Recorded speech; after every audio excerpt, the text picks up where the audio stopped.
너희는 이 땅의 소금이다. 그러나 만일 소금이 짠맛을 잃어버리면 어떻게 다시 짜게 되겠느냐? 아무데도 쓸 데가 없어 바깥에 버려지고 사람들에게 짓밟힐 것이다.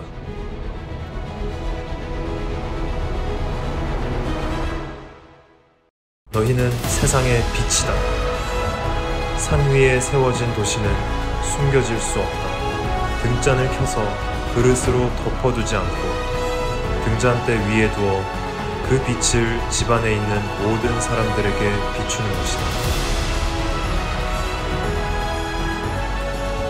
이와 같이 너희도 너희 빛을 사람들에게 비추라.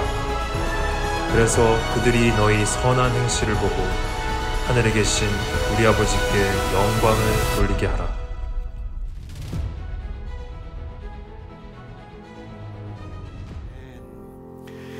허브 예배 가운데 오신 여러분 주님의 이름으로 환영하고 축복합니다. 여러분을 위해서 다시 한번 허브 예배에 대해서 소개해 드리겠습니다. 허브 예배는 매주 2번 예배하고 있습니다. 토요주일 허브 예배는 매주 토요주일 오후 4시에 양재 온누리교회 기쁨홀과 온누리교회 대학 청년부 유튜브 채널을 통해서 만나실 수 있고요. 일요 허브 예배는 매주 일요 주일 오후 2시에 양재 온누리교회 기쁨홀과 그리고 유튜브 온누리교회 허브대학부 채널을 통해 만나실 수 있습니다. 카카오톡에서 온누리교회 허브대학부를 검색해 주시거나 인스타그램에서 허브_워십을 검색해 주시면 영적인 콘텐츠들을 여러분에게 제공해 드리도록 하겠습니다. 옆 사람에게 이렇게 간단하게 인사해 주셨으면 좋겠습니다. 저를 따라해 주시겠어요? 당신은 세상의 소금과 빛입니다. 당신은 세상의 소금과 빛입니다. 그리고 자기 자신의 가슴에 손을 얹고 저를 따라 스스로를 축복했으면 좋겠습니다. 저를 따라해 주시겠어요? 하나님은 나를 사랑하십니다. 하나님은 나를 사랑하십니다. 나는 그 사랑을 신뢰합니다. 나는 그 사랑을 신뢰합니다. 나는 세상의 소금과 빛으로 살아갈 것입니다. 나는 세상의 소금과 빛으로 살아갈 것입니다. 나는 절대로 이전과 같지 않을 것입니다. 나는 절대로 이전과 같지 않을 것입니다. 아멘. 우리 온누리교회는 오늘부터 야고보서의 말씀을 나누게 되었습니다. 야고보서는 믿음을 가지고 구원을 받은 이 갈라디아서에 이렇게 선포된 예수 그리스도의 십자가와 복음의 선언으로 사람이 구원을 받고 예수 그리스도께서 내 안에 내가 그리스도 안으로 들어간 이후에 이 신앙의 진정성과 위력이 어떠한 형태로 증명되는지 이 신앙의 진정성과 믿음의 실제성을 다루는 서신입니다. 바라고 원하기는 이 말씀을 나누는 동안 여러분의 신앙의 진정성의 순도가 높아지고 여러분의 믿음의 열정의 온도와 파괴력이 높아져서 여러분이 가는 곳마다 복음의 역사가 일어나고 여러분이 가는 곳마다 응답의 역사가 쓰여지는 거룩한 하나님의 청년 되기를 주님의 이름으로 축복합니다. 아멘. 나는 여러분의 인생 가운데 주님의 믿음의 위력과 실제성과 진정성이 늘 함께 있게 되기를 바랍니다. 그렇다면 야고보서는 누가 쓴 것일까? 우리 야고보서 1장 1절 말씀을 같이 한번 읽어보았으면 좋겠습니다. 함께 하나님의 말씀 야고보서 1장 1절을 읽겠습니다. 시작. 하나님과 주 예수 그리스도의 종 야고보는 흩어져 있는 12지파에게 안부를 전합니다. 첫 번째로 이 야고보서를 쓴 야고보에 대한 이야기와 이 야고보서가 쓰여졌던 예루살렘 교회에 대한 이야기를 좀 여러분과 나누고 싶습니다. 야고보서의 저자는 예수님의 제자 야고보가 아니라 예수님의 동생 야고보입니다. 예수님의 수제자 물론 베드로와 요한과 야고보 이렇게 세 사람이 있었죠. 여기에 나오는 야고보는 사도행전 12장의 초대교회 역사의 그 시작점에 이미 순교를 하게 되는 안타까운 사건이 일어났습니다. 그리고 이 야고보서를 쓴 사람은 예수님의 동생 야고보죠. 예수님에게도 동생들이 있었습니다. 요셉과 마리아가 예수님이 성령으로 잉태되어서 낳을 때까지는 잠자리를 같이 않았는데 나중에 남동생을 넷을 낳았고요. 그 여동생도 있었다고 그래요. 사랑이 넘치는 가정이었던 것 같아요. 저한테도 여동생이 3명 있거든요. 그러니까 늘 집안이 시끌시끌 했던 것 같아요. 여자 셋이 같이 이렇게 주방에 모여 있으면 이렇게 디저트를 먹고 있으면 그냥 카메라로 찍어 놓으면 유튜브 콘텐츠 나올 만큼 되게 재밌거든요. 정말 재밌다, 정말 신난다 이런 생각을 했던 기억이 납니다. 여동생은 아니지만 예수님에게는 남동생 넷이 있었고 여느 형제들처럼 얼음땡도 하고 무궁화꽃이 피었습니다 했을지 모르겠습니다. 놀이터에서 놀고 돌아오는 길에 떡볶이도 사 먹고 더운 여름에는 혹시 아이스크림도 먹는 그런 일상적인 놀이를 하지 않았을까, 그렇게 비유적으로 생각을 해봅니다. 그런데 그렇게 함께 뛰놀던 큰 형이 이제 어른이 된 뒤에 동생 야고보에게 이렇게 말합니다. 나는 사실 너희와 달리 하나님의 아들이고 세상의 구원자인 메시아이다. 여러분, 어느 날 우리 형이 메시아라고 말한다면 어떤 기분일까요? 우리 누나가 사실 재림 예수라고 말한다면, 우리 언니가 사실 내가 재림 예수님이야 이렇게 얘기하면 여러분의 마음은 어떠실까요? 저라도 믿을 수 없을 것 같아요. 믿을 수 없을 뿐만 아니라 마음이 상할 것 같아요. 왜요? 너와 나는, 야고보 너랑 나는 사실 아버지가 달라. 이 말이 얼마나 서운하게 느껴졌을까. 또 예수님의 일대기를 읽어보면 예수님이 12살에 성전에 올라갔던 기록 이후로는 아버지 요셉에 대한 이야기가 나오지 않거든요. 신학자들은 예수님의 아버지 요셉이 세상을 일찍 떠났을 것으로 추정을 합니다. 아버지가 일찍 세상을 떠났으면 큰 형이 생계를 지금 좀 도맡아서 헌신하고 애를 써야 되는데 갑자기 사역하러 다닌다고 가정을 돌보지 않고 경제적인 일에 도움이 안 되는 거예요. 아버지가 너랑 나랑 다르다라는 말은 야고보 이 동생에게는 굉장히 상처가 됐을 것 같고, 생계를 돕지 않는 무책임한 형의 모습을 보면서는 화가 났을 것 같습니다. 형이 지금 그럴 때야? 병 고치고 말씀 전하고 그럴 때냐고. 엄마를 봐, 여동생을 봐. 아니 나 말고도, 야고보 말고도 동생이 유다도 있고요, 요셉도 있고 시몬도 있는데, 아니 얘네들은 다 어떻게 하라고, 아직 어리잖아. 그래서 그런지 마리아는 제자들을 따라다니며 예수님의 사역을 도왔고 예수님의 말씀을 가슴에 새기곤 했지만 본인이 직접 천사를 봤으니까요. 하나님의 천사를 만난 적도 없고 형이 30살이 되기 전까지는 하나님의 아들이라고 이런 방구 말도 없다가 갑자기 30살이 넘고 나서 하나님의 아들이라고 이야기를 하니까 도저히 야고보와 동생들은 예수님을 믿을 수가 없었는지, 그래서 절대로 예수님을 쫓아다니지 않게 됩니다. 야고보와 동생들이 예수님을 쫓아왔던 사건은 성경에 유일하게 어떤 사건이냐면, 동네 사람들이 다 예수가 미쳤다 그러니까 저 형 말하는 거, 일하는 거 좀 멈춰야 되겠다, 브레이크 걸려고 간 거 외에는 예수님의 사역 자리에 나간 적이 없어요. 굉장히 서운하고 상처를 받고 배신감을 느꼈던 것 같아요. 형은, 예수 형, 우리 큰 형은 사람들에게는 메시아고 세상에선 정말 사람 좋은 위대한 지도자일지 몰라도 나한테는, 또 형제들한테는, 가족들에게는 정말 최악의 형이야. 우리가 알지 못했던 큰형 예수 그리스도의 이야기와 동생들의 이야기가 아닌가 생각이 됩니다. 그런데 예수님께서 십자가에 달려 돌아가시고 부활하신 이후에 동생 야고보가 충격을 받게 됩니다. 고린도전서 15장 7절에 보면 부활하신 예수님이 제자들에게 나타나신 이후 거의 유일하게 1대1로 찾아간 사람이 있는데 그게 동생 야고보였어요. 베드로도 1대1로 만나신 게 아닙니다. 의심하는 도마도 다른 제자들과 함께 만났습니다. 예수님께서 동생을 사랑하시고 동생의 마음을 이해하셔서 부활하신 이후에 동생을 직접 따로 찾아갔다. 고린도전서 15장 7절에 기록되어 있는 거예요. 그제서야 야고보는 부활한 예수님을 만나고 그분이 자신의 형이 아니라 하나님의 아들이며 구원자라는 사실을 깨닫게 됩니다. 그리고 이제 상황이 역전돼서 야고보는 십자가에 매달려서 돌아갈, 자신의 생명을 던질 정도로 인류를 사랑하고 동생들의 원망 소리와 서운함과 오해를 뒤로하고 사랑의 길을 걸어간 자신의 형이자 구원자인 예수 그리스도를 보고 가슴에 통탄할 만큼 후회를 하게 되죠. 친동생이면서도 이해하지 못했던 나 자신이 원망스럽고 동생들에게 이해받지 못했던 우리 형은 얼마나 외로웠을까.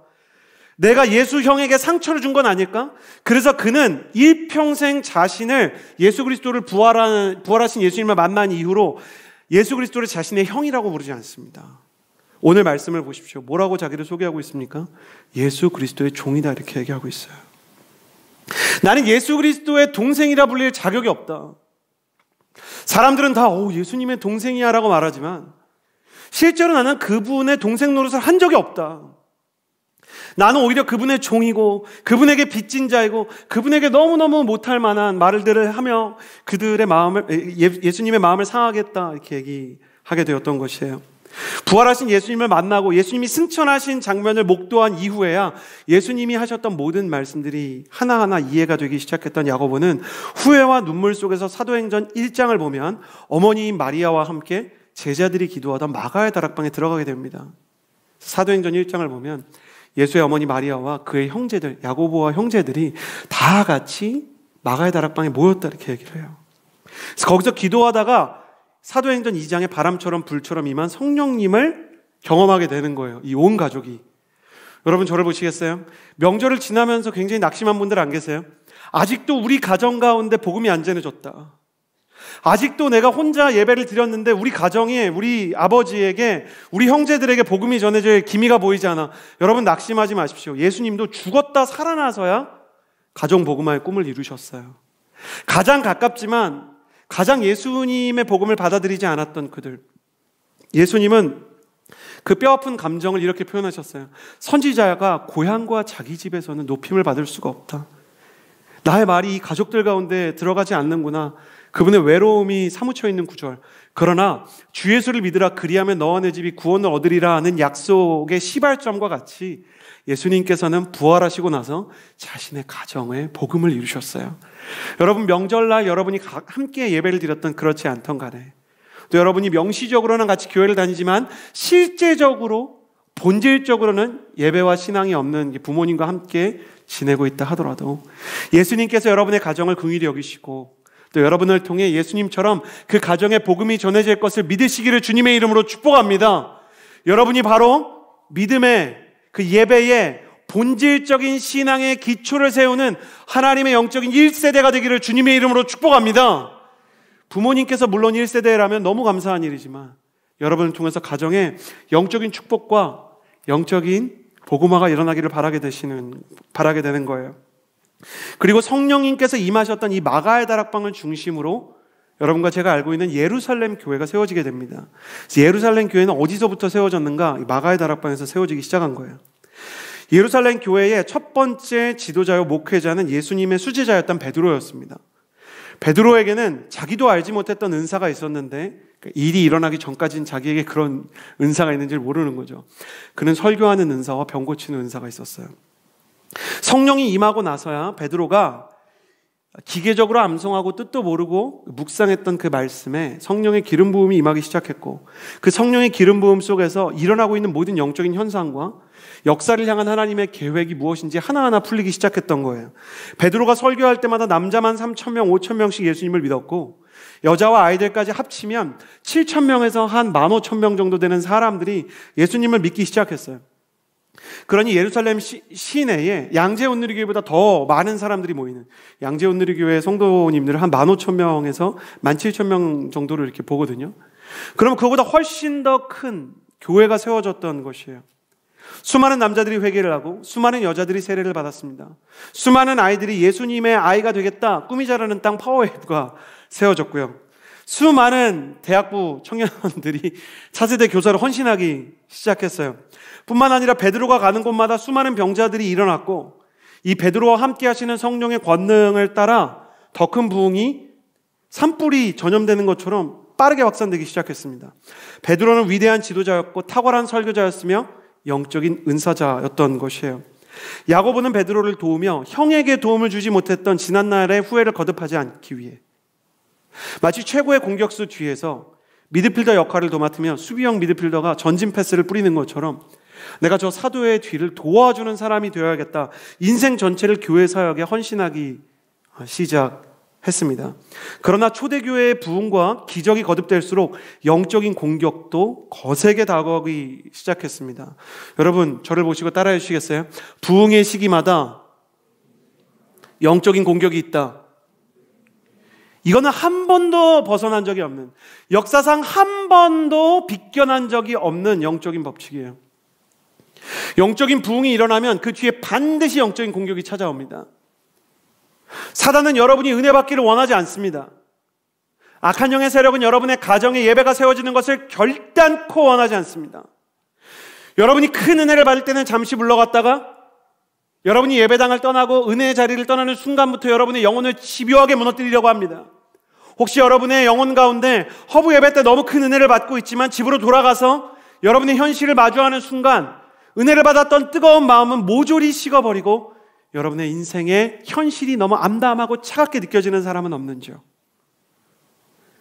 이곳 교회에서는 영적인 동역자들과 하나님에 대한 이야기를 하지만 세상 속에서는, 가정 속에서는 끊임없이 상처와 아픔과 현실에 대한 낙심을 주고받으며 내 인생의 미래가 없는 것처럼 우울함과 무기력과 절망과 슬픔을 느끼지 않는지요? 사단은 예루살렘 교회가 부흥하기를 결코 원하지 않았습니다. 그래서 이 예루살렘 교회를 집요하게 공격하기 시작합니다. 사도행전의 역사와 기록을 보면 예루살렘 교회의 역사는 부흥 이후에 설상가상 첩첩산중으로 끝없는 도전을 만나게 되고 고난 가운데 서게 됩니다. 한 6가지 정도가 있는데요. 첫 번째, 사도행전 7장을 보면 스데반 집사님이 순교를 합니다. 초대교회 최초의 순교자였는데 이 사건이 엄청나게 충격적인 사건이었어요. 왜 그런지 아세요? 문화와 종교에 굉장히 관대했던 로마 제국은요, 결단코 용서하지 않는 2가지 원칙이 있었는데, 하나는 로마가 부과하는 세금을 식민 통치를 받는 모든 지역에서 내야 된다. 이 세금에 대한 것이었고요. 다른 하나는 사형을 집행하기 위해서는 반드시 로마의 허가를 받아야 된다. 2가지 원칙이었어요. 하나는 세금, 다른 하나는 사형. 근데 유대 사람들이 돌로 스데반을 쳐 죽였다는 것은 사실 로마의 강경 진압이 일어나야 되는 것이에요. 여러분, 사람들이 대한민국 광화문 광장에서 어떤 사람을 종교 집단이 돌로 쳐 죽이면 경찰이 가만히 있겠습니까? 그건 가만히 있을 수가 없는 거예요. 로마의 권위와 공권력의 지위가 완전히 훼손돼 버리는 거예요. 그런데 로마의 총독이 이 사건을 알면서도 없는 사건처럼 묵인해 버립니다. 뭉개버려요. 이건 뭐냐? 그 정도 박해는 내가 용인해 주겠다는 뜻이었어요. 그랬기 때문에 이때부터 사실 승부수를 걸었던 유대교 지도자들이 그리스도인들을 투옥시킬 뿐만 아니라 그리스도인들에게 돌팔매질을 일삼기 시작합니다. 사도 바울이 돌로 맞은 게 몇 차례가 거듭되었던 것은 로마가 그것을 묵인해 주었기 때문이에요. 2번째, 이것을 보고 이제 로마가 우리를 보호해 주지 않고 우리를 보호해 줄 수 있는 공권력이 없다. 똑같은 하늘 아래 사는데 기독교인들만 경찰과 검찰과 군대가 없는 거예요. 그러니까 어떤 일이 일어나게 되느냐? 사도행전 8장을 보면 성도들이 흩어지기 시작합니다. 예루살렘 교회에 찾아온 2번째 고난이죠. 그러니까 성도들이 흩어지니까 어떤 일이 일어나냐면 베드로를 비롯한 사도들이 전도 여행을 떠나게 돼요. 사도행전 9장에서 11장. 본진인 예루살렘 교회를 비우기 시작합니다. 그러면서 베드로가 이제 욥바에 가서 막 이방인에게도 복음을 전하고, 베드로가 사도 바울처럼 전도 여행을 다니기 시작한 거예요. 사람들은 사도 바울과 바나바가 전도 여행을 아울리치를 이렇게 처음 다닌 걸로 생각하지만 사실은 베드로가 이 아울리치의 원류입니다. 캠퍼스 목회, 우리로 치면 수원온누리교회, 막 부천온누리교회, 인천온누리교회 계속 다니다가 끝내는 선교사로 나가 버리시는 것이죠. 그런데 그 상황 속에서 예루살렘 교회의 고난은 더 거세집니다. 4번째, 사도 야고보가 헤롯에 의해서 순교를 하게 되고요. 헤롯이 야고보가 투옥되는 걸 보고 유대교인들이 기뻐하는 걸 보고 베드로마저 감옥에 가둬버립니다. 베드로는 감옥에 갇혔다가 천사에 의해서 풀려난 이후 하나님께서 예루살렘과 온 유대와 사마리아와 땅끝까지 가라 그랬는데 내가 예루살렘 안에만 있었기 때문에 지금 하나님께서 이 고난을 통해서 나를 밖으로 보내시는구나라는 걸 깨닫고 다른 곳으로 가게 돼요. 근데 문제는 뭐냐면 사도행전 12장에 베드로가 다른 지역으로 떠나서 선교사가 되면서 예루살렘 교회 지도자의 바톤을 넘겨준 사람이 야고보였다는 거예요. 사도행전 12장 17절을 보면 베드로가 야고보에게 너가 이제부터 예루살렘 교회에 이 말이라고 되어 있지만 복음을 전해라, 설교를 하고 목회를 해라 라고 이야기를 하게 됩니다. 유세비우스의 교회사에 따르면 유세비우스의 교회사라는 것을 제외하고는 이 초대 교회의 역사를 알 수가 없는데, 유세비우스의 교회사에 따르면 에베소 교회는 사도 요한이 맡게 되고요. 그리고 예루살렘 교회는 예수님의 동생 야고보가 사도로 승격이 되면서 사도 야고보의 지위를 물려받아 목회자로 성장하게 됩니다. 야고보는 예루살렘 공의회에서 사도 바울과 바나바가 와서 이방인도 할례를 받아야 되는가에 대해서 격렬한 토론이 기독교인 안에서 벌어질 때 최초의 총회죠. 그래서 지도자들이 다 모인 거예요. 사도들도 다 모이고 바나바와 그리고 브리스길라, 아굴라 이런 영적인 지도자 다 모였을 때 맨 마지막에 결론, 의사봉을 땅땅땅 치는 국회의장 총회장 역할을 야고보가 하거든요. 15장을 보면. 그러니까 초대교회의 기둥과 같은 최고 리더십으로 성장하게 되긴 합니다. 문제는 야고보가 예루살렘 교회의 목회자를 맡은 이후로도 예루살렘 교회의 고난이 멈추지 않았다는 거예요. 5번째 예루살렘 교회를 찾아온 고난은 이제 야고보가 직접 지도자로서 맞는 고난이었습니다. 반유대주의자였던 클라우디우스 황제가, 로마의 황제인데 반유대주의자예요. 이 사람은 즉위하고 나서 45년에 AD 45년에 어떤 칙령을 발표하냐면 로마를 비롯한 이탈리아 전 지역에서 유대인은 이유 없이 추방해버린다, 이렇게 얘기를 해요. 부동산 다 잃었어요. 사업체 다 잃었어요. 자동차 다 잃었어요. 돈도 다 챙기지 못하고 옷도 다 챙기지 못한 채로 피난민처럼 그냥 쫓아버렸어요. 그리고 그가 유대인을 얼마나 싫어했는지 유대인이 보이는 곳마다 침을 뱉고 욕을 해도 되는 칙령들을 반포하기 시작했어요. AD 45년에 시작된 이 박해는 AD 54년까지 10년 동안 지속되었고, 유대교인이며 기독교인이며 야훼 하나님, 여호와 하나님을 믿고 예수 그리스도를 주로 시인하는 수많은 유대인들이 대박해의 시대를 향해 가기 시작합니다. 클라우디우스 황제가 죽고 나니까 산 넘어 산이라고, 그 다음에 왕이 된 황제는 네로인데요. 아예 유대교 사람들을 핍박하고 이렇게 인종차별을 하는 걸로 모자라서 아예 산채로 불러 태워버리고 콜로세움에 사자밥으로 던져 버리는 끔찍한 일들을 벌이기 시작해요. 예루살렘 교회를 찾아온 6번째 고난은 여기에 엎친 데 덮친 격으로 큰 흉년이 들어 양식이 떨어졌다는 거예요. AD 46년경에. 여러분, 지금 우리가 코로나 팬데믹 하나만 해도 교회를 닫느냐 여느냐, 리더십들이 오느냐 마느냐, 순모임을 온라인으로 하느냐 마느냐 가지고 말들이 많고 설왕설래하고 정신이 하나도 없습니다. 우리 인생 가운데 한 가지 문제만 찾아와도 감당하기가 벅찹니다. 근데 6가지의 고난을 당하는 이 예루살렘 교회의 성도들의 멘탈이 정상일 수 있겠습니까? 그리고 이 멘탈을 붙잡아줘야 되는 역할을 맡게 된 야고보는 과연 어떤 마음으로 목회를 했을까요? 박해와 고난은 점점 심해지고 의지할 만한 리더와 동역자들은 파송을 받고 성도들은 점점 여러 지역으로 흩어지는데 나는 너무 무력해요. 예수님의 친동생이면서도 그분을 이해하지도 못했던 내가, 예수님과 함께 살았으면서도 그분을 돕지도 않았던 내가 이제 와서 무슨 일을 할 수 있을까? 스스로에 대한 회의가 생기지 않았을까요? 내가 정말 주님의 교회를 섬길 만한 사람인가? 내가 정말 하나님의 사명과 비전과 주님의 자녀인 하나님의 형제 자매들에게 힘이 될 수 있는 사람인가? 스스로에 대해 그 스스로 얼마나 많은 질문과 얼마나 많은 고통을 느꼈을까요? 수없이 많은 고뇌와 스스로에 대한 의문에 부딪힌 버거움을 마주했을 것이에요. 버거움이란 뭐냐면 반드시 이 어려움을 돌파해야 되는 것은 알겠는데 그 어려움을 돌파할 힘이 내게 없는 상황이에요. 반드시 이 문을 열어야 되는데 열쇠가 없는 거예요. 하나님의 비전을 위해서 내가 반드시 열어야 되는 미래의 문과 진로의 문이 있는데 이 문이 안 열리는 거예요. 복음 전파를 위해서 이 사람의 영혼을 두드리고 기도를 하고 말씀을 전하는데 그 사람의 마음의 문이 열리지 않아요. 하나님께 쓰임을 받고 싶은데 지난해나 올해나 영적인 능력이나 아니면 세상적인 능력의 어떤 차이가 없고 성장이 없어요. 나 자신을 볼 때 밀려드는 그 회의감, 그것이 바로 버거움입니다. 여러분은 어떠세요? 인생이 너무나 버거울 때 없으세요? 인생이 너무나 버거울 때가 없으신지 여러분과 정말 나누고 싶어요. 어제 늦은 밤에 씻고 있는데 부재중 통화가 와 있더라고요.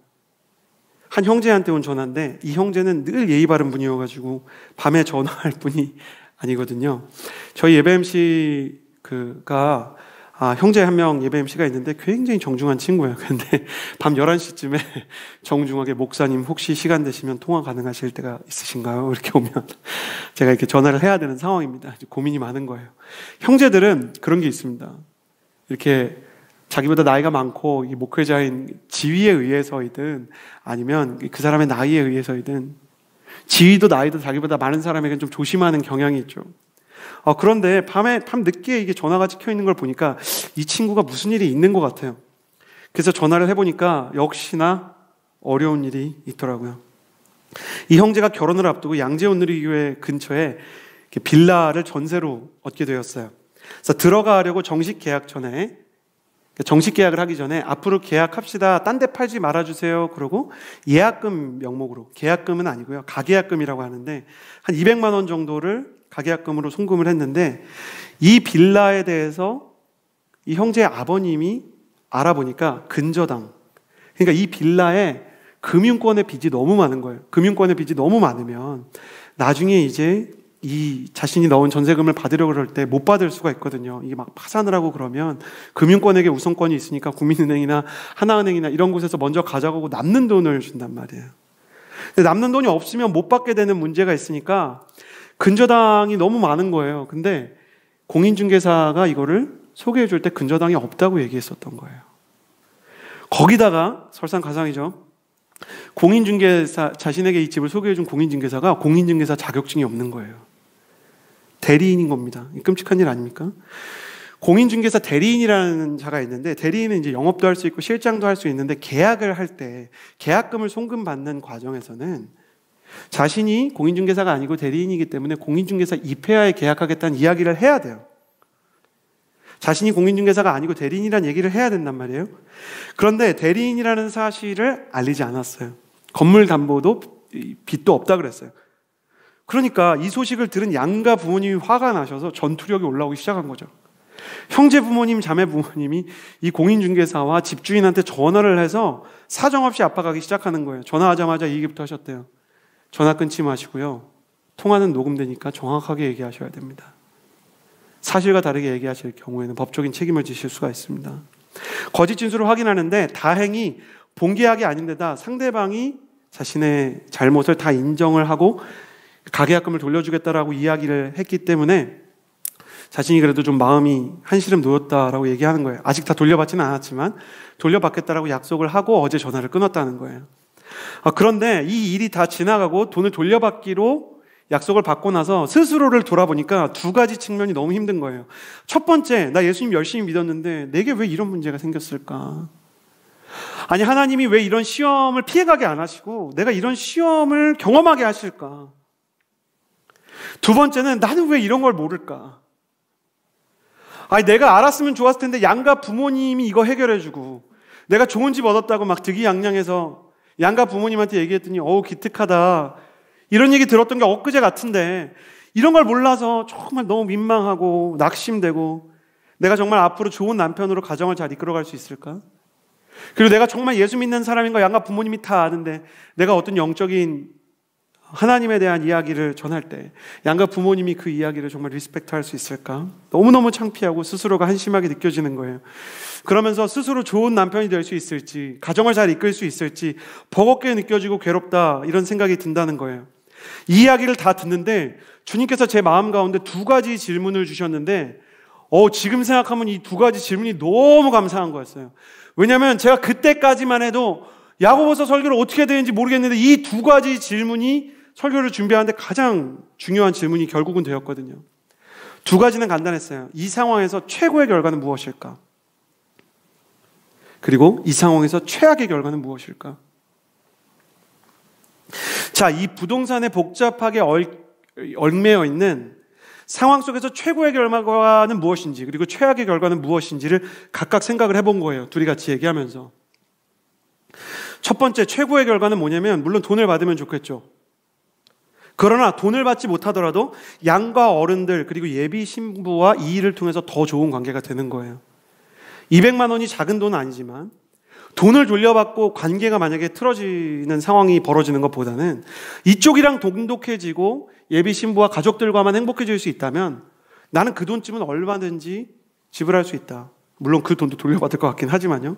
그럼 최악의 결과는 뭘까?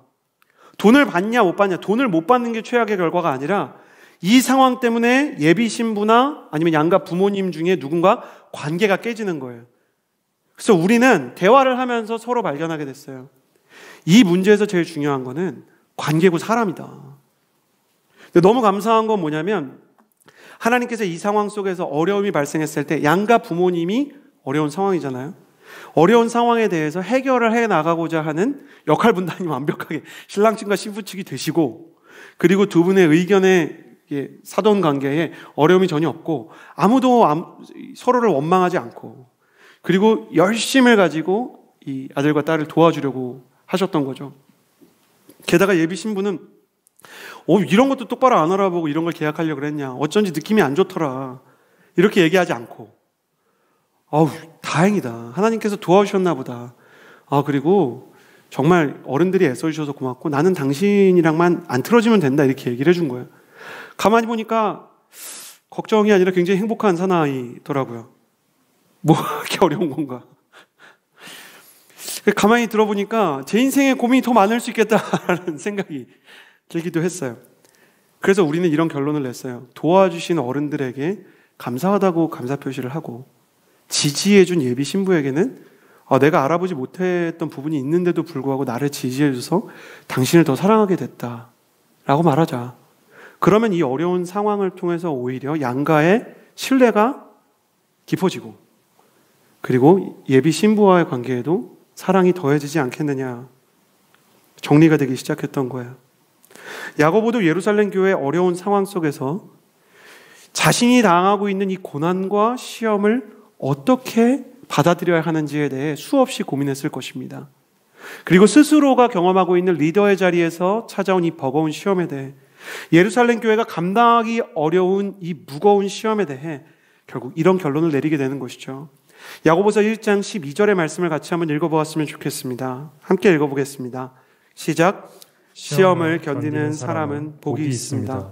이는 그가 인정을 받은 후에 하나님을 사랑하는 사람들에게 약속된 생명의 면류관을 받을 것이기 때문입니다. 야고보는 알게 되었어요. 이 시험이 내게 찾아왔다고 해도, 시험이 나의 앞길을 가로막고 있다고 할지언정 주님이 나와 함께 계시지 않은 것은 아니다. 마치 시편 23편에 다윗이 고백한 것처럼 내가 사망의 음침한 골짜기로 다닐지라도 해를, 죽음과 절망을 생각하지 않는 것은 주님께서 나와 함께 하시기 때문이다. 이 시험 속에서도 주님이 나와 함께 하신다면, 주님께서 이 시험이 다가오는 것을 알면서 나를 이 시험 가운데 두셨다면 분명히 하나님의 뜻이 있고 하나님의 계획이 있을 것이다. 그래서 이 시험을 하나님의 방식대로 견딘다면 복이 있을 것인데, 하나님을 사랑하는 사람들에게 약속된 생명의 면류관, 이것은 시편 23편을 이해해야 무슨 뜻인지를 온전히 이해할 수 있는 부분입니다.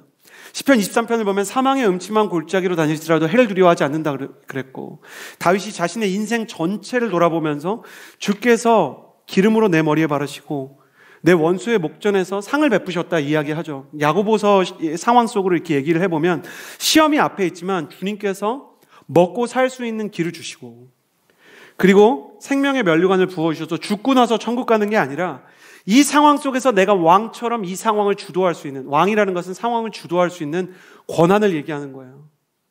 상황이 나를 주관하는 것이 아니라 나의 영혼과 나의 믿음이 이 상황을 주관하고 새롭게 반응하고 길을 열 수 있는 사람으로 나를 부르셨구나. 생명의 면류관이 내게 있다. 주님의 살아계심과 계획은 드러날 것이다. 선포하기 시작했던 것이에요. 마치 이런 것이죠. 모세를 홍해로 인도하신 분이 누구십니까? 하나님이세요. 모세가 길을 잘못 들어서 지금 홍해로 간 게 아닙니다. 모세의 인생 가운데 홍해 앞에 서게 하신 분은 살아계신 하나님이셨어요. 이스라엘 백성은 하나님께서 왜 우리를 이 홍해 가운데로 데리고 오시고 애굽의 군대가 추격하게 하셔서 앞에도 길이 없고 뒤에는 살인자들이 쫓아오게 하시는가 원망했지만, 하나님은 모세에게 내 손을 들어 기도하기 시작하면 저 바다에 길이 날 것이다 말씀하셨고, 인도하신 하나님께서 홍해를 갈라 바다에 길을 내셨죠. 여호수아를 난공불락의 요새였던 여리고로 인도하신 것도 하나님이셨습니다. 그러나 감당할 수 없었던 그 버거움의 상징 여리고를 무너뜨린 것도 하나님이셨습니다. 예수님을 광야로 인도한 건 사단이 아닙니다. 누가복음 말씀에 명확히 써 있잖아요. 성령께서 예수님을 광야로 인도하셨다. 그러자 예수님께서는 성령에 충만해서 말씀으로 사단의 세력을 침묵시키셨어요. 성령님은 광야로 인도하셨을 뿐만 아니라 광야에서 충만하게 예수님과 함께 계셨습니다. 하나님께서 우리를 시험 가운데로 인도하신 것은 하나님이 우리를 시험 가운데 밀어 넣으시는 것이 아니라 그 시험을 주님과 함께 통과하기 위함이신 줄을 믿습니다. 그래서 주님과 함께 이 시험을 통과하면 사람은 그 시험 속에서 하나님의 살아계심과 그분의 역사하심을 경험하게 되는 것입니다. 그래서 오늘 말씀 4절을 보면 인내를 온전히 이루라. 시험 속에서 인내를 온전히 이루면 그러면 여러분이 온전하고 성숙하게 되어 부족한 것이 없게 될 것이다. 이렇게 기록하고 있어요. 여기서 부족한 것이 없다는 건 실제로 내가 뭐 이렇게 명품을 엄청 갖고 있고 슈퍼카를 엄청 갖고 있고 강남에 뭐 수십 채의 집을 갖고 있어서 내 소유가 넘친다는 게 아니라 무엇이 없다 그래서 어떤 물질적인 것 보이는 것이 없다고 해서 조건이 그 사람에게 비워졌다고 해서 그 사람이 결핍이나 절망을 느끼지 않는다는 것이에요. 몇 번 말씀드렸지만 세상의 편안은 세상의 조건이 만들죠. 그 말은 세상의 조건이 사라지면 그 편안이 불편이 된다는 거예요. 그러나 성령님께서 주시는 평안은 세상의 조건이 만든 것이 아니라 성령의 임재가 만든 것이기 때문에 세상의 조건이 자리를 비워도 성령께서 부재하시만 않는다면 그 평안은 세상이 흔들 수 없는 것입니다. 그래서 성경은 이렇게 얘기해요. 내가 내 평안을 너희에게 주는데 내가 가지고 있었던 그 평안, 광야에서도 사단이 무너뜨릴 수 없었던 그 평안을 내가 너네한테 줄 건데 그 평안은 세상이 줄 수도 없고 세상이 뺏어갈 수도 없는 것이다. 할렐루야. 사랑하는 여러분, 조건과 상관없이 하나님의 평안으로 승리하는 하나님의 청년 되시기를 주님의 이름으로 축복합니다. 명문대학에 못 갔습니까? 좋은 직장에 못 갔습니까? 나이가 많은데 결혼을 못했나요? 가난하고 내 인생 가운데 조건의 결핍이 있습니까? 안 힘든 건 아닙니다. 성경은 시험과 시련과 결핍과 내게 필요한 것들이 없을 때 힘들다고 이야기합니다. 그러나 힘들어도 평안할 수 있다면 그 평안은 주님께서 주시는 것이다 말하는 거예요. 힘들 수는 있지만, 버거울 수는 있지만 그 버거움 가운데, 그 힘듦 가운데, 그 시련 가운데 주님을 더 깊이 만난 하나님의 사람이 되기를 주님의 이름으로 축복합니다. 야고보는 시험을 만났을 때 제가 아까 그 형제와 이야기했던 것처럼 최고의 결과와 최악의 결과를 생각했을 것입니다. 최고의 결과는 무엇입니까? 시험을 통해 하나님의 살아계심을 경험하는 것이에요. 여러분 어딘가에 필기를 하고 여러분의 가슴에 새겨두시기를 바랍니다. 이번 주와 다음 주 우리는 야고보서의 집필 동기가 되었던 이 예루살렘과 사도 야고보의 시험과 시련에 대해서 나눌 텐데요. 이 예루살렘과 야고보의 시험과 시련의 최고의 결과는 이 시험과 시련을 통해 하나님의 살아계심을 경험하고 그리고 이들이 하나님의 살아계심을 경험하는 것을 넘어서 이들을 통해 하나님의 살아계심이 드러나는 것입니다. 사랑하는 여러분, 세상 사람들이 예수님 믿어서 축복받았다는 사람 보고 놀라는 시대는 지났어요. 여러분 그런 사람 보면 정말 이렇게 뭐라 그럴까 믿음의 선진으로 여겨지십니까? 예수님 믿고 부동산 투기를 했는데 5억 올랐어요. 그럼 역시 사도다 이런 생각이 드십니까? 예수님 믿고 열심히 기도했어요. 그래서 제가 명문대 입학하게 됐죠. 여러분 정말 이게 신앙의 정수입니까? 좋죠. 좋은 대학을 간 것은 좋은 겁니다. 그러나 예수님이 좋은 대학 보내주기 위해 존재하는 분이십니까? 우리는 이런 사람들을 보고 경의를 느낍니다. 가령 한동대의 상담학을 가르치시는 지선아 사랑의 저자인 이지선 교수님은 자신이 탄 경차에 불이 났는데 교통사고로 인해서 상대방 차가 심지어 음주였죠.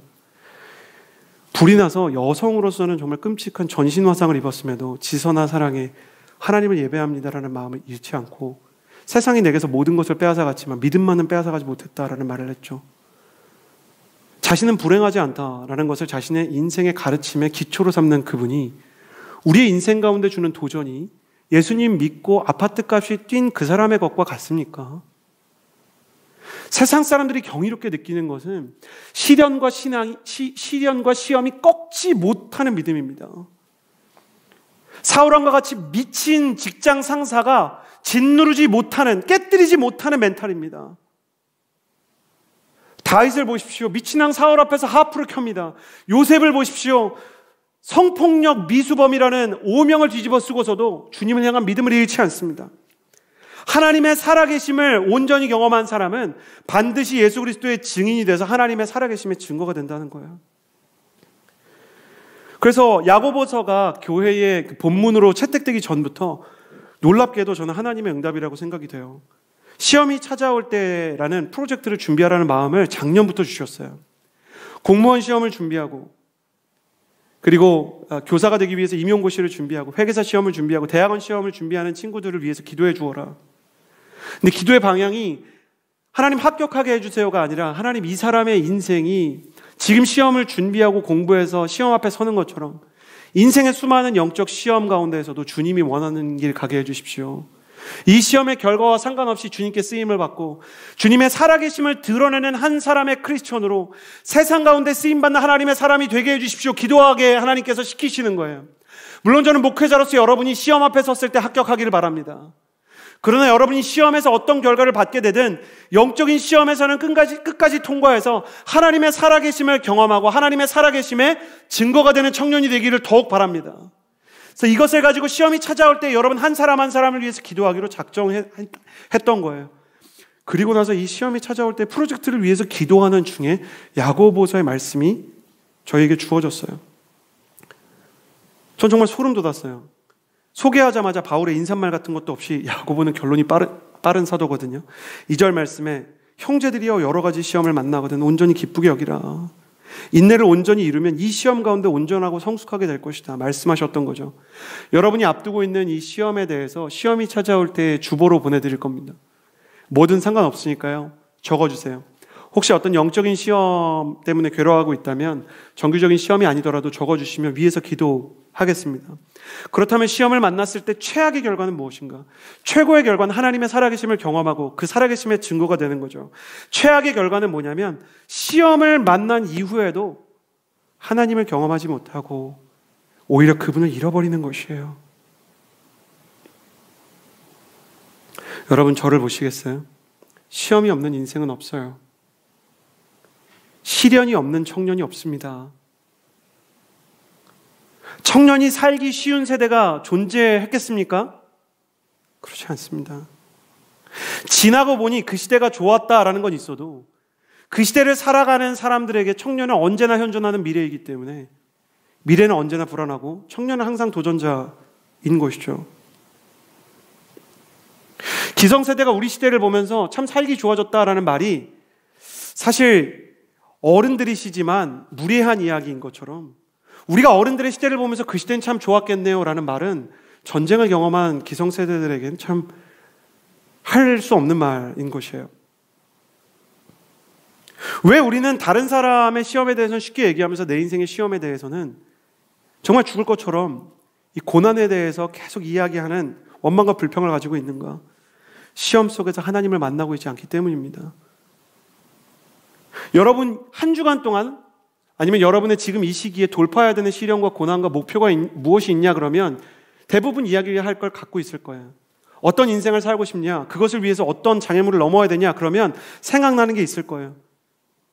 그런데 그것을 주님과 함께 넘어가고 있느냐라고 물어보면 여러분은 정말 대답할 준비가 되어 있습니까? 주님은 그래서 우리 인생 가운데 시련과 고난과 실패를 주시는 거예요.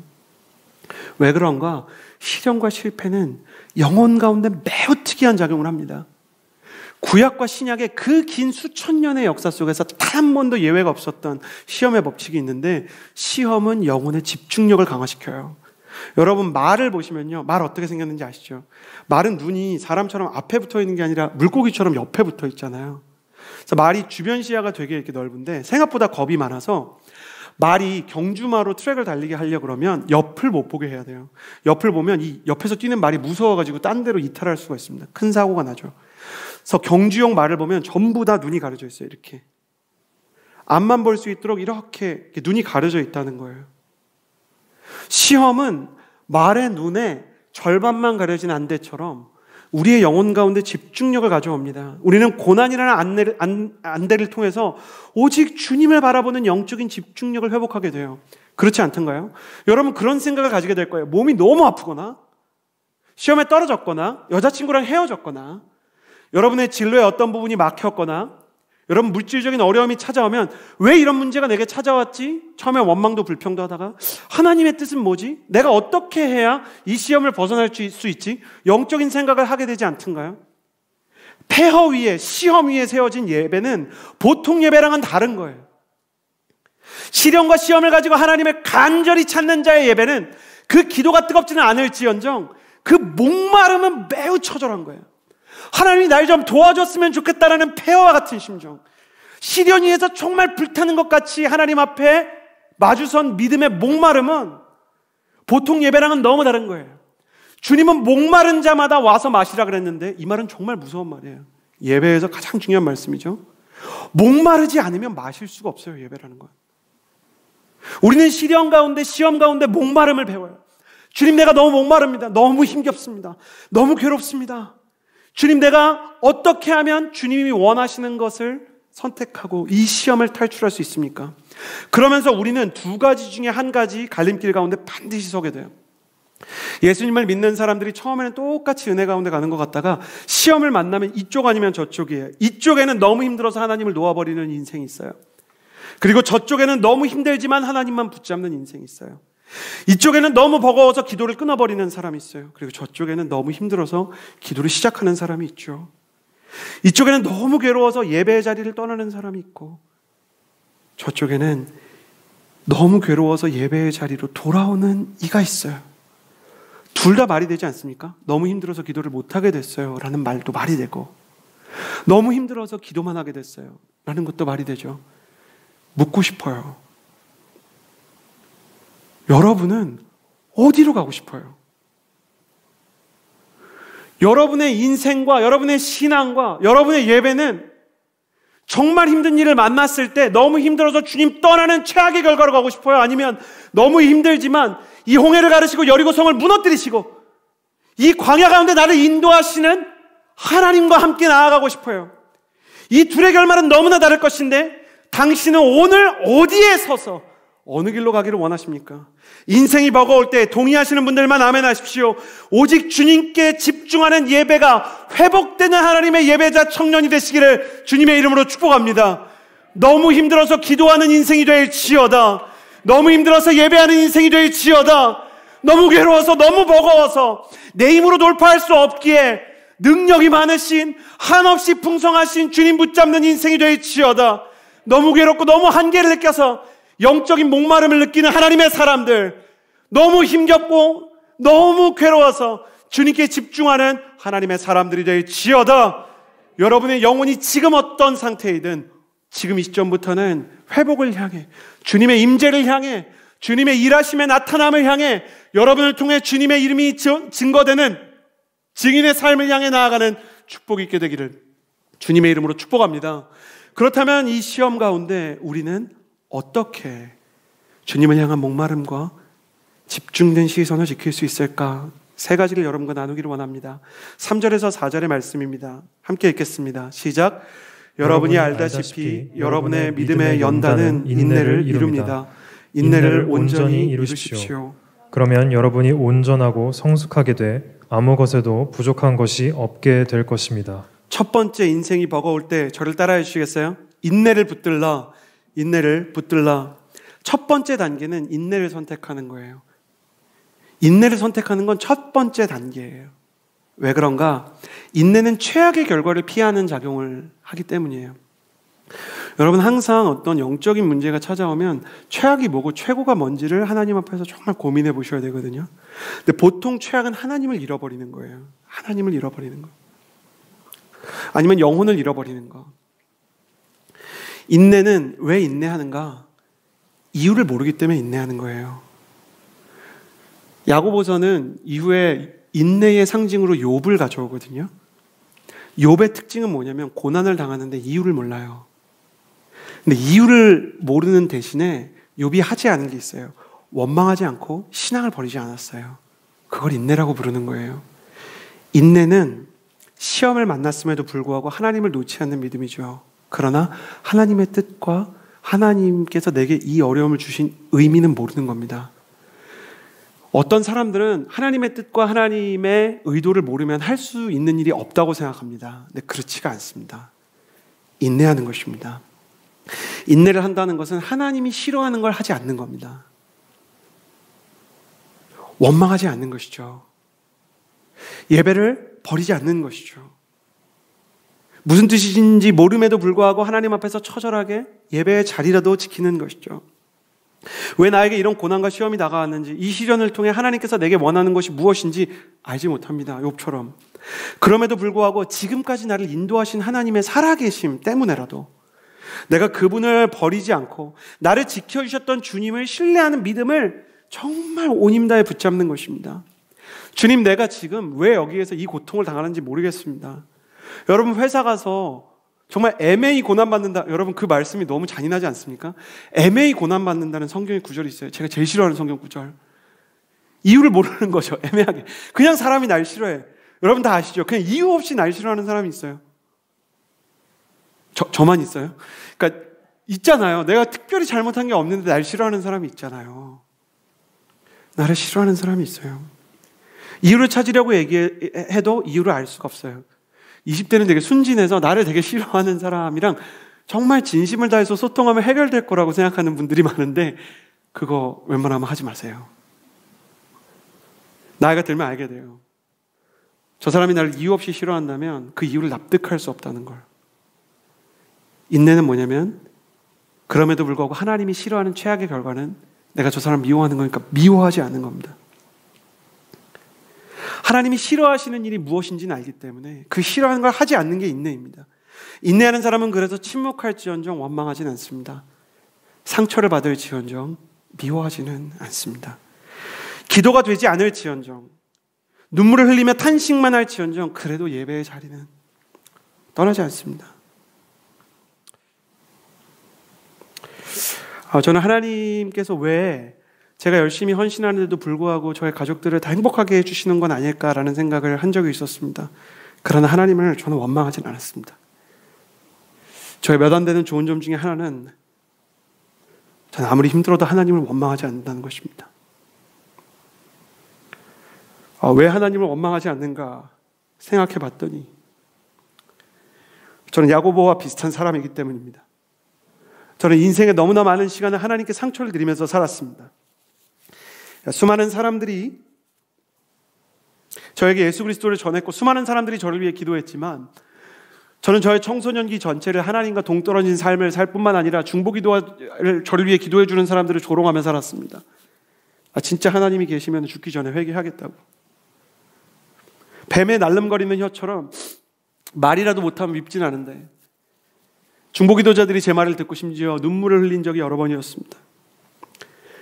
저는 예수 그리스도를 십자가에 못 박은 것이 저라는 사실을 너무나 잘 알고 있기 때문에 야고보가 자신의 인생에서 형을 이해하지 못했던 그 시간을 후회하듯 저는 하나님께 더 이상 상처를 드리기 원치 않습니다. 그렇기 때문에 영문을 알 수 없어도 보통 인내합니다. 인내하는 사람은 자기 자리에 앉아서 응답이 없는 것처럼 느껴지는 그 예배의 자리를 지킵니다.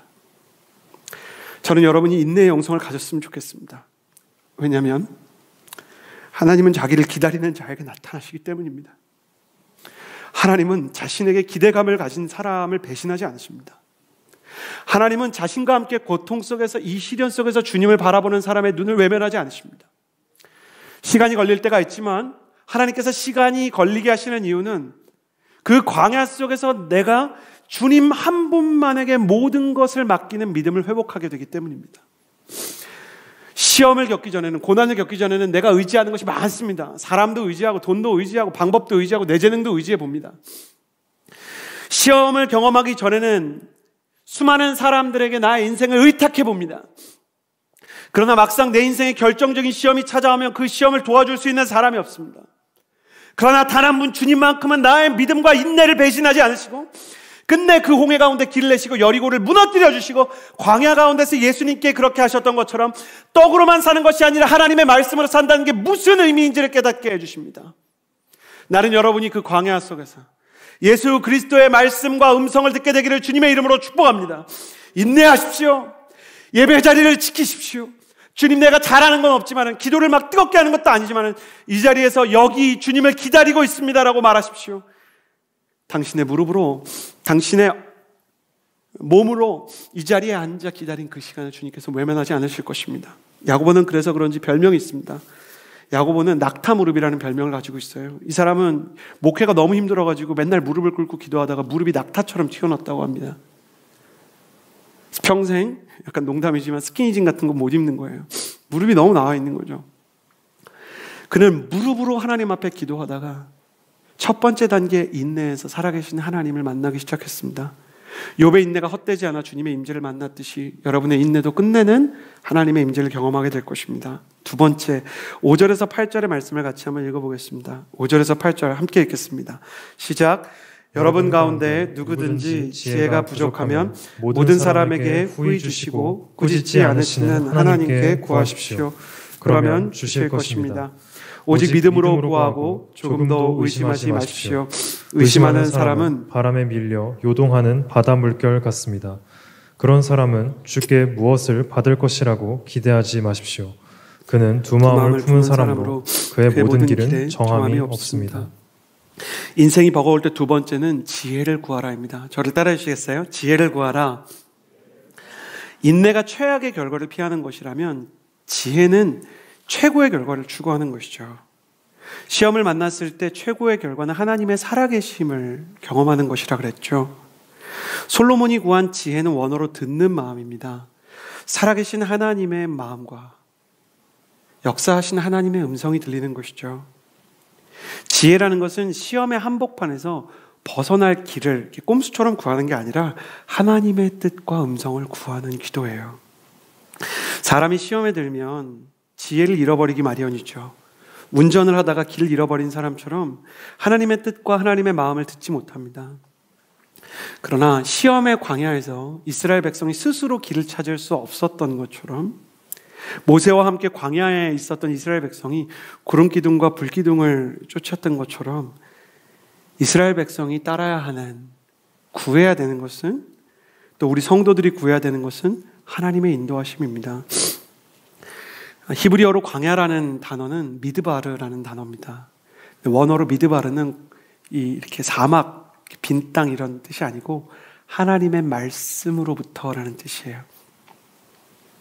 그러니까 광야는 아무것도 없는데 딱 하나가 있는 거예요. 하나님의 음성이 있는 것이죠. 주님께서 시험을 받을 때 사람이 떡으로만 사는 게 아니라 하나님의 말씀으로 살 것이다 말씀하신 게 이것입니다. 저는 여러분이 시험 가운데 있을 때 하나님의 지혜를 구해서 하나님의 음성과 마음을 듣게 되기를 주님의 이름으로 축복합니다. 하나님, 내 인생을 향한 당신의 계획은 무엇입니까? 이 시험을 어떻게 이겨내야 합니까? 내가 이 시험 속에서 정말 하나님의 살아계심과 하나님의 성품을 닮아가려면 어떻게 해야 됩니까? 저는 그런 기도가 있게 되기를 바랍니다. 솔로몬처럼 하나님의 음성을 듣게 되길 바라고요. 또 예수님처럼 사람들의 마음에 공감할 수 있는 사람이 되었으면 좋겠습니다. 그리고 마지막, 인생이 버거울 때 세 번째입니다. 2절 말씀 같이 읽겠습니다. 시작. 내 형제들이여 여러 가지 시험을 만나거든 온전히 기쁘게 여기십시오. 인생이 버거울 때 세 번째로 해야 되는 최고의 결과를 향해 가는 비결은 이것입니다. 저를 따라해 주시겠어요? 기쁨을 택하라. 기쁨을 택하라. 성경은 시험이 찾아올 때 기뻐하라고 말합니다. 기쁨이라는 것은 시련과 고난의 어둠 속에서 하나님을 찬양하는 등불과 같은 영성이에요. 어두움 속에 불을 켜고 등불을 들고 라이트를 켜면 길이 보이기 시작하는 것처럼 하나님을 향한 기쁨을 선택할 때 주님께서 그의 영혼 가운데 인도하심을 준다 성경이 얘기합니다. 시편 100편 4절에 보면 감사함으로 그 문에 들어가고 찬양하면서 그 뜰에 들어가라 라는 표현이 있는데 주님은 찬양하는 자에게 문을 열어주시고 그리고 경배하는 자에게 주님의 정원을 열어주신다는 의미예요. 그러니까 우리가 하나님의 집으로 들어가는 법이 있는데 그거는 기쁨홀로 그냥 몸이 들어오는 게 아니라 여기서 하나님 찬양하는 것이에요. 우리가 예배할 때 정말 하나님께서 큰 은혜를 주시기로 작정한 것이죠. 다윗을 보면 이런 인생을 살았지만 대체 그의 인생 가운데 찬양하고 예배할 이유가 무엇이 있는지 궁금해집니다. 다윗, 뭘 그렇게 찬양하고 싶었을까? 아버지 이새는요, 다윗을 하카톤이라고 불렀어요. 히브리어로 하카톤은 쓸모없는 자, 잉여인간이라는 뜻이에요. 자기에게 노래를 시켰던 직장 상사가 있었는데 직장 상사 사울왕은 귀신 들린 미치광이었어요. 그럼에도 불구하고 다윗은 아버지가 보낸 양떼 목장에서도 노래를 하고 사울의 왕궁에서도 찬양을 했습니다. 저는 하나님, 저는 청년들에게 2절 말씀을 얘기하고 싶지 않습니다라고 기도했었어요. 힘들어 죽겠는 청년들한테 찬양하고 기뻐하라고 얘기하는 게 목회자로서, 여러분을 아끼는 사람으로서는 참 하기가 싫은 말인 거예요. 그런데 그럼에도 불구하고 믿음으로 이 말씀이 진리라는 것을 선포할 수밖에 없는 것은, 시편에 이스라엘의 찬양 가운데 거하시는 하나님이다라고 스스로를 하나님이 소개하는 것처럼, 감사함으로 그 문에 들어가고 찬양하면서 그 뜰로 들어간다라고 말씀하신 것처럼, 찬양이 우리와 하나님을 이어주는 영적인 열쇠가 되기 때문이에요. 어떻게 하나님 앞에서 기뻐할 수 있는가? 그것은 다윗처럼 그냥 찬양하기로 결정하는 것이죠. 여러분이 잘 아는 할렐루야라는 이 단어는 할렐루 명령어입니다. Praise the, 누군가를 그냥 예배해라 이거예요. 노래해라 이거예요. 야훼, 여호와를. Praise the Lord, praise the 여호와. 그러니까 주님을 그냥 찬양해라 이렇게 하는 거예요. 여기는 무슨 뜻이냐면, 할렐루야는 너의 컨디션은 상관이 없다. 네가 지금 겪고 있는, 찬양을 하고 싶은지 안 하고 싶은지는 중요한 게 아니다. 찬양을 해라. 근데 제가 좀 단순한 게 있어서 어떤 때 그냥 그런 결단을 했어요. 시키는 대로 하자. 어차피 내 감정대로 가서 내 신앙이 좋아지지도 않는 거, 특히 하용재 목사님이 시키는 대로 하자. 하용재 목사님 맨날 올라오면 마음 어렵게 신학생이니까 뜻도 다 아는데 할렐루야 맨날 이러시잖아요. 그냥 찬양하기로 결정하자 그랬는데 놀라운 일이 일어났죠. 찬양하고 싶어서 찬양한 건 아니었는데 찬양을 하니까 그 찬양의 영혼이 조율되더라고요.